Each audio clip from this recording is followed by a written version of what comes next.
Previous கிளாஸோட 1 mark questions.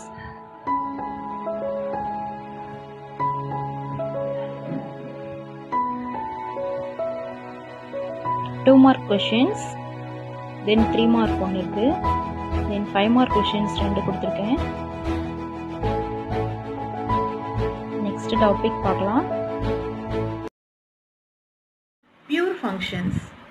So pure functions வந்து என்னென்னா, இது வந்து ரொம்ப இம்பார்ட்டண்ட்டான டாப்பிக்கு. 2 மார்க்கு 3 மார்க் 5 மார்க் எல்லாத்துலேயும் கேட்கக்கூடிய டாபிக் இது. ஸோ இதில் வந்து பார்த்திங்கன்னா ஃபஸ்ட்டு இந்த எக்ஸாம்பிள் கொடுத்துருக்காங்க, இதிலிருந்து நம்ம அண்டர்ஸ்டாண்ட் பண்ணிக்கலாம். Let square x return x into x அப்படின்னு கொடுத்துருக்காங்க. இப்போது இந்த ஸ்கொயர் அப்படிங்கிற ஃபங்க்ஷன் என்ன பண்ணும் அப்படின்னா, நான் எக்ஸுக்கு ஒரு வேல்யூ 2ன்னு கொடுக்குறேன்னா அதுக்கு ரிசல்ட் 4 அப்படின்னு சொல்லிட்டு வரும். 2 திரும்ப திரும்ப எத்தனை தடவை கொடுத்தாலும் ஒரே ரிசல்ட் தான், 4 தான். 5 எத்தனை தடவை கொடுத்தாலும் ஒரே ரிசல்ட் 25 தான். ஸோ அதே மாதிரி தான் அதை தான் இங்கே எக்ஸ்பிளைன் பண்ணியிருக்காங்க. Pure functions R functions which will give exact result when the same arguments are passed. So same ஆர்குமெண்ட்ஸை பாஸ் பண்ணும்போது அதுக்குரிய அந்த ஆர்குமெண்ட்ஸ் பாஸ் பண்ணுறது தான் இன்புட். ஸோ அதுக்குரிய எக்ஸாக்ட் ரிசல்ட்டை கொடுப்போம். ஸோ அதை தான் இங்கே சொல்லியிருக்காங்க. எக்ஸாம்பிளில் சைன் 0, இங்கே இன்புட் வந்து 0. ஸோ நம்ம எத்தனை தடவை 0ன்னு இன்புட் கொடுத்தாலும் அதோடைய ரிசல்ட் வந்து என்னது, சைன் ஆஃப் 0 வந்து 0 அப்படிங்கிற ரிசல்ட்டை கொடுப்போம். ஸோ இதுதான் இங்கே சொல்லியிருக்காங்க. எவ்ரி டைம் நம்ம கால் பண்ணும்போதும் சேம் ரிசல்ட் தான் நம்மளுக்கு கிடைக்கும் அப்படின்னு சொல்கிறாங்க.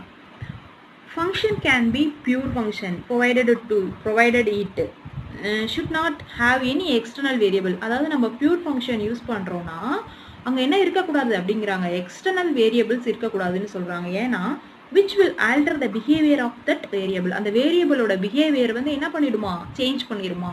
இப்போ இங்கே எக்ஸு இங்கே வந்து 2 கொடுக்குறேன் அப்படிங்கும்போது, இந்த இடத்துல நான் 2 கொடுக்குறேன் அப்படிங்கும்போது இங்கே இந்த ஃபங்க்ஷனால் வெளியே எந்த ஒரு எக்ஸ்டர்னல் வேரியபிளுமே அக்சஸ் பண்ண முடியாமல் இருந்ததுன்னா இந்த 2க்குரிய ரிசல்ட்டை கரெக்டாக கொடுக்கும். சப்போஸ் இங்கே எக்ஸ்டர்னல் வேரியபிள் வந்து உள்ள வந்து இந்த ஃபங்க்ஷனால் அக்செப்ட் பண்ண முடியுது அப்படிங்கும் போது நம்ம எதிர்பார்த்த எக்ஸாக்ட் ரிசல்ட்டு இங்கே வராது அப்படின்னு சொல்கிறாங்க. அதுதான் இங்கே சொல்லியிருக்காங்க.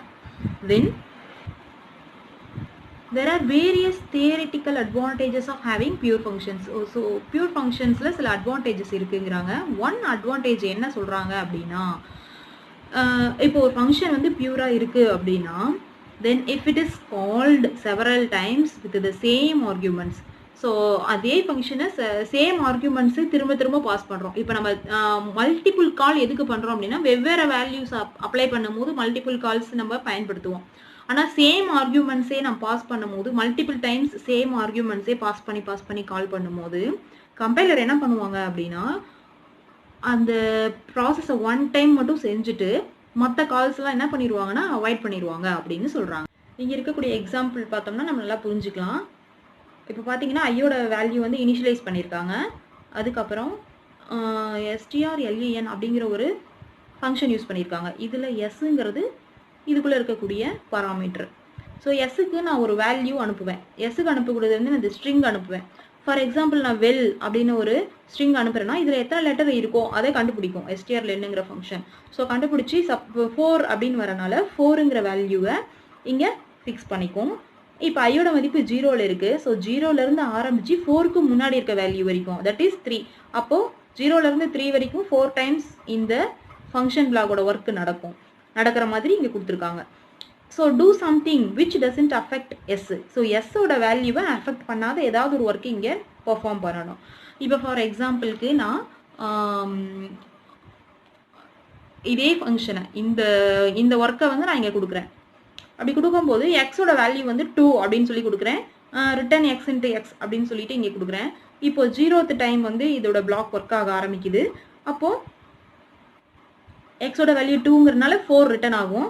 திரும்ப ஐயோட வேல்யூ இனிஷியலைஸ் ஆகிட்டு இங்கே வரும். ஸோ 1 அப்படிங்கிறனால ஐயோட மதிப்பு 1 அப்படிங்கும்போது திரும்ப உள்ளே வரும்போது இதே ஒர்க்கே திரும்ப எக்ஸோட வேல்யூ 2ன்னு இருக்கும், தென் ரிட்டன் 4. ஸோ இதே ஒர்க்கே திரும்ப ரிப்பீட் ஆகிறதுனால கம்பைலர் என்ன பண்ணுவாங்கன்னா ஒரு ஒர்க்கை பர்ஃபார்ம் பண்ணிட்டு மீதி இருக்க ஒர்க்கை வந்து என்ன பண்ணுவாங்க, மீதி இருக்க ஐட்ரேஷன்லாம் வந்து அவாய்ட் பண்ணிடுவாங்க.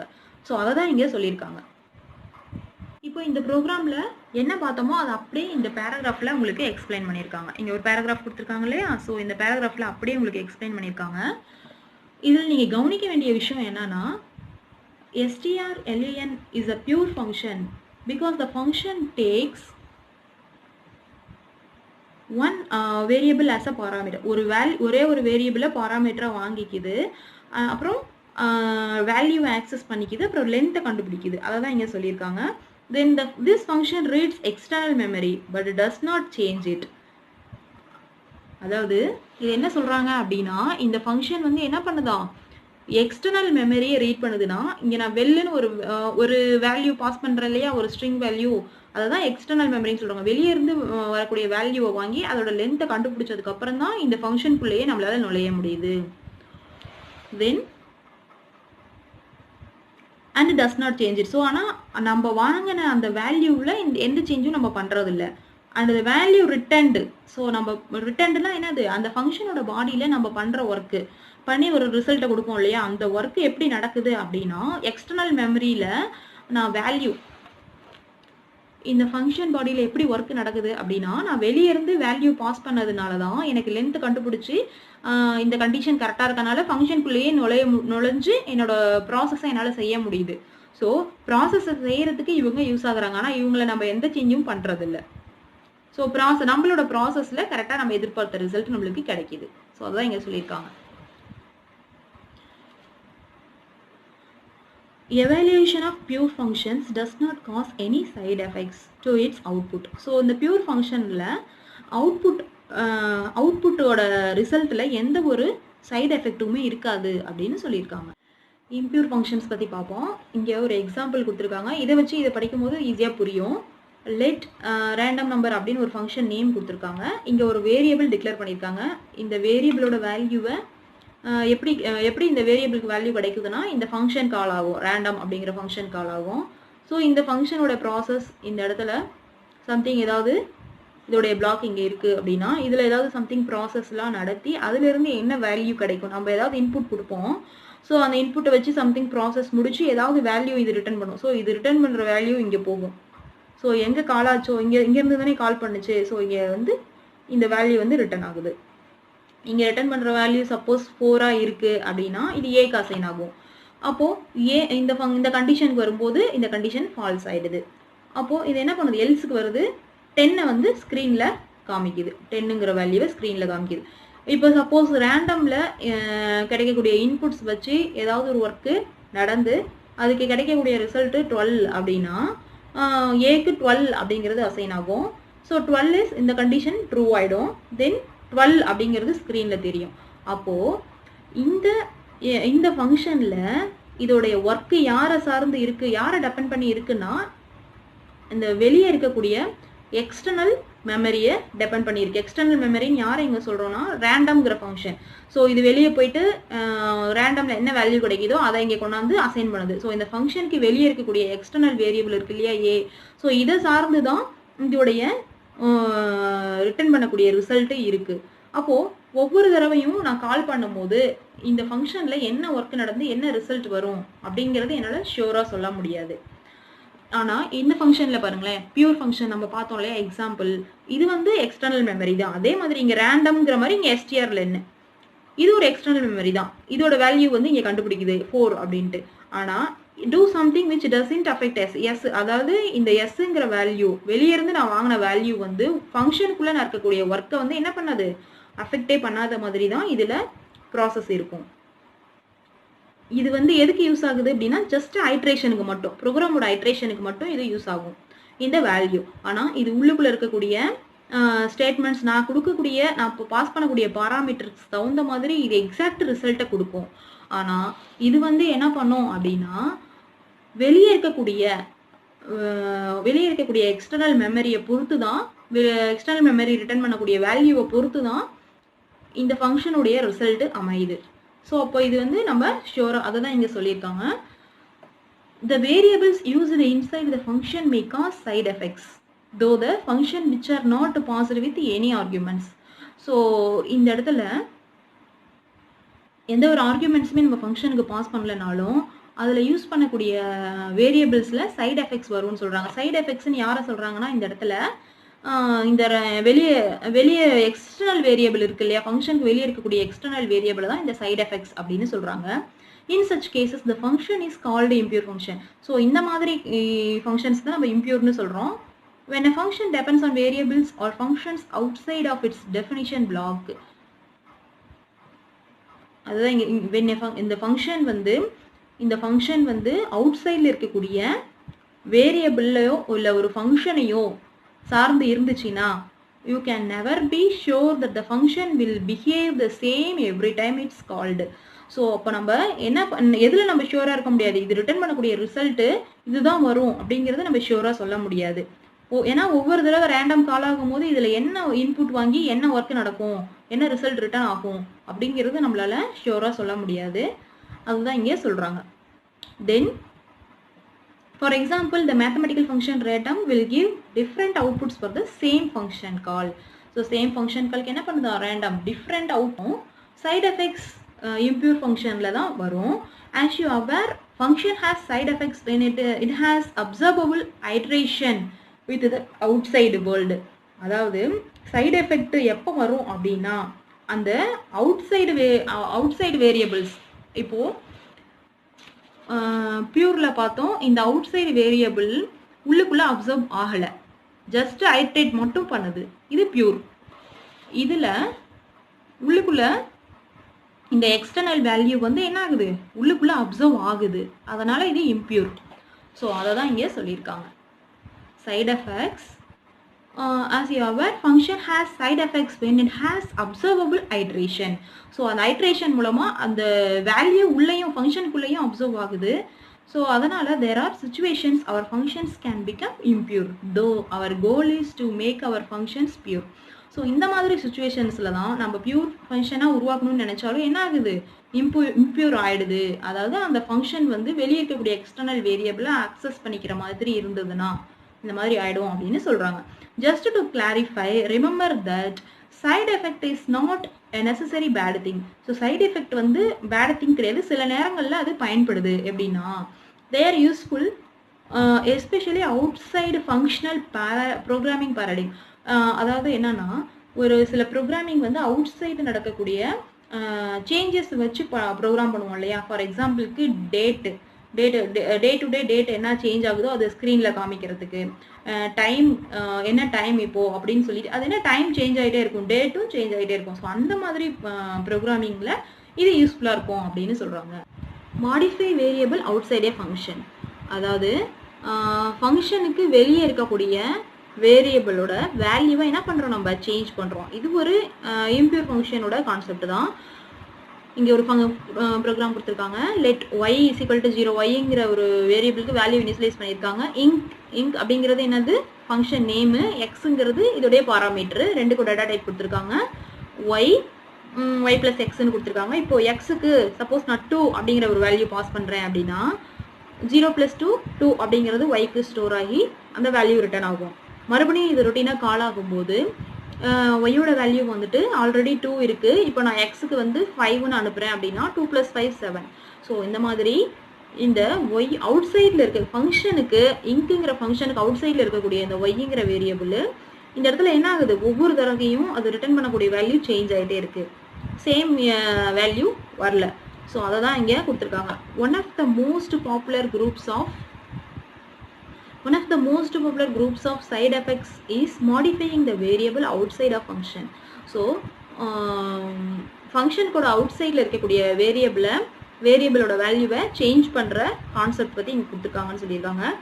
இந்த above example value of y get changed inside the function definition due to which the result will change each time. So இந்த இடத்துல ஒய்யோட வேல்யூ சேஞ்ச் ஆகிட்டே இருக்குது, அதுக்கு தகுந்த மாதிரி ரிசல்ட்டும் சேஞ்ச் ஆகிட்டு இருக்கு. The side effect of inc function is it is changing the data of external visible variable y. So இந்த இடத்துல இந்த இங்க்குங்கிற ஃபங்க்ஷனோட சைட் எஃபெக்ட் என்னது, ஒய்ங்கிற எக்ஸ்டர்னல் வேரியபிள் இந்த ஃபங்க்ஷனுக்கு விசிபிளாக இருக்குது. விசிபிள் மீன்ஸ் அக்சஸ் பண்ணிக்கிற மாதிரி இருக்குது. ஸோ அதுதான் இந்த இடத்துல சைட் எஃபெக்ட்னு சொல்கிறாங்க. As you can see some side effects are quite easy to spot. And some of them are tricky. So சில சைட் எஃபெக்ட்ஸ் நம்மளால கண்டுபிடிக்க முடியும், சில இது எந்த இடத்துல சைட் எஃபெக்ட் இருக்குது அப்படிங்கிறது கண்டுபிடிக்க முடியாத மாதிரி இருக்கும் அப்படின்னு சொல்கிறாங்க. A good sign that our function impure is that it doesn't take any arguments and it does not return any value. So நம்ம ஃபங்க்ஷன் வந்து இன்னும் சில நேரங்களில் எந்த இடத்துல இம்பியூராக இருக்குது ஃபங்க்ஷன் அப்படிங்கிறத நம்ம ஈஸியாக கண்டுபிடிச்சிடலாம். அந்த ஃபங்க்ஷன் வந்து எந்த ஒரு ஆர்கியூமெண்ட்டுமே ஆக்சஸ் பண்ணிக்காமல் எந்த ஒரு வேல்யூவுமே ரிட்டர்ன் பண்ணாமல் இருக்கும்போது அதுவும் இம்பியூர்னு நம்ம கண்டுபிடிச்சிடலாம் அப்படின்னு சொல்கிறாங்க. தென் இப்போ ஓவரால் பியூர் அண்ட் இம்பியூர் ஃபங்க்ஷன்ஸில் என்னென்ன கான்செப்ட் வந்திருக்கோ அது எல்லாத்தையும் டிஃப்ரென்ஷியேட் பண்ணி கொடுத்துருக்காங்க. பியூர் ஃபங்க்ஷன் இம்பியூர் ஃபங்க்ஷனில் இது ரிட்டர்ன் பண்ணக்கூடிய வேல்யூ, இந்த ஃபங்க்ஷன் ரிட்டர்ன் பண்ணக்கூடிய வேல்யூ வந்து ஆர்குமெண்ட்ஸ், நம்ம பாஸ் பண்ணக்கூடிய ஆர்குமெண்ட்ஸ், நம்ம கொடுக்கக்கூடிய இன்புட்ஸை மட்டும்தான் சார்ந்து இருக்கும், அதான் சொல்லி அப்படின்னு சொல்கிறாங்க. ஸோ இங்கே பார்த்தீங்கன்னா இம்பியூர் ஃபங்க்ஷனில் இந்த ரிட்டர்ன் வேல்யூ வந்து டஸ் நாட், அதாவது நம்ம பாஸ் பண்ணக்கூடிய ஆர்குமெண்ட்டை மட்டும் சார்ந்து இல்லை, எக்ஸ்டர்னல் வேல்யூஸும் இந்த ஃபங்க்ஷனுக்குள்ளே ஆட் ஆகும் அப்படின்ற மாதிரி இங்கே கொடுத்துருக்காங்க. தென் hence if you call the pure functions with the same set of arguments you will always get the same return values. இதை பற்றி நம்ம ஆல்ரெடி பார்த்துட்டோம். ஸோ இங்கே வந்து என்னது, அதே டிஃப்ரெண்ட் வேல்யூஸ் நம்மளுக்கு கிடைக்கும், சேம் ஆர்குமெண்ட்ஸ்க்கு டிஃப்ரெண்ட் ரிட்டர்ன் வேல்யூஸ் கிடைக்கும் அப்படின்னு கொடுத்துருக்காங்க. சைட் எஃபெக்ட்ஸ் இதில் இருக்காது. இதில் வந்து என்னது, ரேண்டம்ங்கிற எக்ஸாம்பிள் நம்ம ஆல்ரெடி பார்த்துட்டோம் இந்த ஃபங்க்ஷன். அடுத்தது டேட் கொடுத்துருக்காங்க. ஸோ டேட்டுடைய அவுட் சைடில் நடக்கக்கூடிய சேஞ்சஸை அப்சர்வ் பண்ணி டே டு டே என்ன டேட்டு அப்படிங்கிறத காமிக்கிறதுக்கு இந்த ஃபங்க்ஷன். ஸோ அதான் டேட் ஃபங்க்ஷன் கொடுத்துருக்காங்க. They do not modify the arguments which are passed to them. So ஆர்குமெண்ட்ஸை மாடிஃபை பண்ணாது, நம்ம பாஸ் பண்ணக்கூடிய ஆர்குமெண்ட்ஸை மாடிஃபை பண்ணாது. இந்த இடத்துல என்னது, ஆர்குமெண்ட்ஸ் வந்து என்னது மாடிஃபை ஆகுது அப்படின்னு சொல்லி கொடுத்துருக்காங்க. இப்போது இங்கே ஒரு எக்ஸாம்பிள் கொடுத்துருக்காங்க பாருங்கள். பியூர் ஃபங்க்ஷன் பற்றினா ஒரு example, greatest common divisor. So 2 positive integer, 2 number நம்ம இதில் பாஸ் பண்ணுவோம். ஸோ அதில் எது கிரேட்டஸ்ட்டு காமன் டிவைசர் அப்படிங்கிற மாதிரி இந்த கான்செப்ட் கொடுத்துருக்காங்க. இது ஆக்சுவலாக இந்த ப்ரோக்ராம் எப்படி இருக்குன்னு பார்த்தீங்கன்னா, உங்களுக்கு இப்போது 6 அப்படிங்கிற ஒரு வேல்யூ இருக்குதுன்னு வச்சுக்கோங்களேன். இது எப்படி கிடைக்கும் நம்மளுக்கு, 2 × 3. ஸோ 2 × 3 6. இந்த 9 அப்படின்னு ஒரு வேல்யூ எடுத்துக்கிட்டோம்னா 3 × 3 இஸ் 9. ஸோ இப்போ இந்த இடத்துல காமன் டிவைசர் யார், 6க்கும் 9க்கும் காமன் டிவைசர் யாருன்னா 3. ஸோ இதுதான் இந்த கான்செப்ட் தான் இங்கே கொடுத்துருக்காங்க ப்ரோக்ராமில். ஸோ இது ஓவரால் நம்ம ரொம்ப டெப்த்தாக பார்க்க முடியாது, பார்க்கணுன்ட்டு அவசியம் இல்லை. ஜஸ்ட் என்ன அப்படிங்கிறது நம்மளுக்கு இப்போது பியூர் இம்பியூர் கான்செப்ட்டுங்கிறதுனால இப்போ பியூர் ஃபங்க்ஷனுக்கு இது எக்ஸாம்பிளாக கொடுத்துருக்காங்க. இது என்ன அப்படிங்கிறத மட்டும் நம்ம பார்த்துக்கலாம். ரெக்கர்சிவ் ஃபங்க்ஷனு ஜிசிடிங்கிறது ஃபங்க்ஷன் நேமு, 2 பாராமீட்டர் கொடுத்துருக்காங்க. இப்போது இந்த கண்டிஷன் ட்ரூவாக இருந்ததுன்னா தென் இந்த வேல்யூவை ப்ராசஸ் பண்ணுது, இல்லை அப்படின்னா இந்த கண்டிஷன் ஃபால்ஸ் ஆனதும் நம்மளுக்கு இந்த வேல்யூவை ரிட்டர்ன் பண்ணும். இப்போது இந்த இடத்துல நம்ம பாராமீட்டரோட எந்த எக்ஸ்டர்னல் வேல்யூவும் இதுக்குள்ளே இல்லை. நம்ம பாஸ் பண்ணுற வேரியபிள்ஸ் இருக்கு இல்லையா, இந்த பாராமீட்டர் ஏவும் பியும் மட்டும்தான் இந்த இடத்துல இன்க்ளூட் பண்ணியிருக்கோம், வேறு எந்த எக்ஸ்டர்னல் வேரியபிளும் இதுக்குள்ளே இல்லை. ஸோ இது வந்து பியூர் ஃபங்க்ஷன் அப்படிங்கிறத நம்ம அண்டர்ஸ்டாண்ட் பண்ணிக்கலாம். இப்போது 13 27 கொடுக்கும்போது இதோடைய ரிசல்ட்டு, இதோடைய கிரேட்டஸ்ட்டு காமன் டிவைசர் வந்து 1 அப்படிங்கிறது ரிட்டர்ன் ஆகுது. தென் இந்த வேல்யூக்கு 2 அப்படிங்கிறது ரிட்டர்ன் ஆகுது. ஸோ அதை தான் இங்கே கொடுத்துருக்காங்க.